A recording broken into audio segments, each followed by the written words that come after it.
నాగార్జున సాగర్ ప్రాజెక్టులో నీటి విడుదల మరోసారి ఆంధ్రప్రదేశ్ తెలంగాణల మధ్య హై టెన్షన్ క్రియేట్ చేస్తోంది. ఇరువైపులా అధికారులు పోటాపోటీగా నీటిని విడుదల చేయడం ఉద్రిక్తతకు దారితీస్తోంది.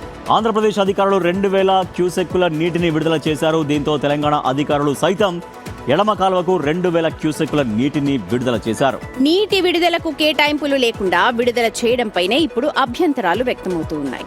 మా ప్రతినిధి రమేష్ మరింత సమాచారం అందిస్తారు. రమేష్, ఇరు రాష్ట్రాల అధికారులు నీటిని విడుదల చేస్తున్నారు పోటాపోటీగా. ఏం జరుగుతోంది? ఎందుకు ఇప్పుడు అక్కడ అటువంటి సిచ్యువేషన్ నెలకొంది?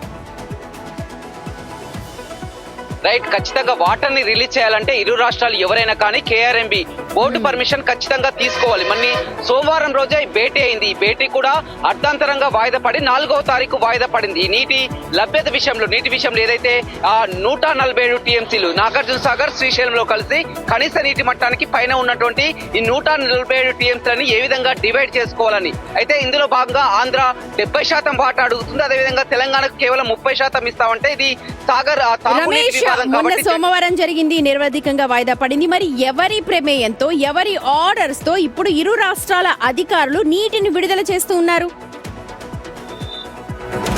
రైట్, ఎలాంటి ఆర్డర్స్ లేవు. ఇప్పుడు అదే కదా చర్చ జరుగుతుంది. అదే చర్చ ఇవాళ నాగార్జున సాగర్ ప్రాజెక్టు డ్యామ్ పై కూడా ఏపీ అధికారులంతా కూడా రావడం జరిగింది.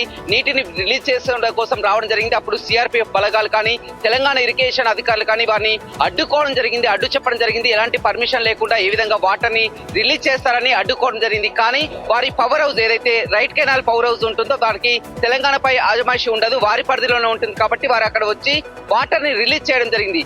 ఏపీ ఎప్పుడైతే వాటర్ ని రిలీజ్ చేసుకుందో తెలంగాణ అధికారులు కూడా ఎట్ ఏ టైం, ఎందుకంటే ఏపీ వాటర్ ని రిలీజ్ చేస్తుంది తాగునీటి కోసం, తాము కూడా తెలంగాణ ప్రాంతానికి వాటర్ రిలీజ్ చేస్తామని 2000 క్యూసెక్లు తాగునీటి కోసం తెలంగాణ అధికారులు కూడా రిలీజ్ చేసుకోవడం జరిగింది. అయితే ఇప్పుడు బోర్డు ఏ నిర్ణయం తీసుకుంటుందో చూడాలని చెప్పవచ్చు. అత్యవసరంగా సమావేశమయ్యే అవకాశాలు ఉన్నాయా ఈ చర్య తర్వాత? మొన్న ఇరు రాష్ట్రాల ఈఎన్సీలు కానీ అదేవిధంగా బోర్డు కార్యదర్శి కానీ మొన్న సుదీర్ఘంగా చర్చలు జరగడం జరిగింది. అయితే 70% వాటా కాదు, 50-50 వాటా కోసం కొట్లాడుతుంది. తాగునీటి ప్రాజెక్టు కోసం కాదు, కేవలం తాగునీటి అవసరాల కోసం. కాబట్టి ఆ వాటా మాకు కుదరదు. ఖచ్చితంగా 2 కోట్ల జనాభా ఉంది, 2 కోట్ల జనాభా తెలంగాణకు వాటర్ అందించాలి. అది ఏపీకి మాత్రం కేవలం 70 లక్షల జనాభా ఉంది. అయితే దీనికి ఖచ్చితంగా 30% వాటా ఒప్పుకోము అని తెలంగాణ అధికారులు చెప్తున్నారు. దీన్నే 4వ తారీఖు వాయిదా వేసింది. 4వ తారీఖు నిర్ణయం ఏ విధంగా ఉంటుందో బోర్డు నిర్ణయం ప్రకటించక ముందే వాళ్ళ ఏపీ అధికారులు డ్యామ్ పైకి రావడం, వాటర్ రిలీజ్ చేయడం అనేది గందరగోళ పరిస్థితికి దారి తీసింది.